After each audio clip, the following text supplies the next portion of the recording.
In this video, you will see how to install Google Drive file stream. First, we must be on the Rogers Schools Wi-Fi network. Then click on the red FileWave icon. Click Install Software. Your dialog box will look like this when you open it, and we need to look for file stream. So we scroll through the list. Oh, there it is, Google Drive file stream. Let's go ahead and open it, and it says, please restart your Mac when the install is complete. So we're going to go ahead and install it. It's installing pretty quickly.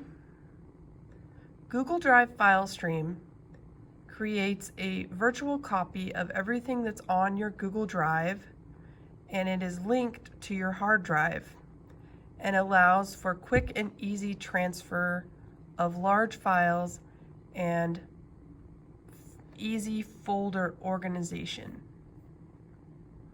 So I've installed it. So I just clicked in my programs to see if it showed up, and it did. I used the button F4 on the keypad to open up my programs. And here is Google File Stream. I'm going to double click on it to try to get it to open. Now you'll get a dialog box that asks you to sign in. Sign in using your school RPS 30 account.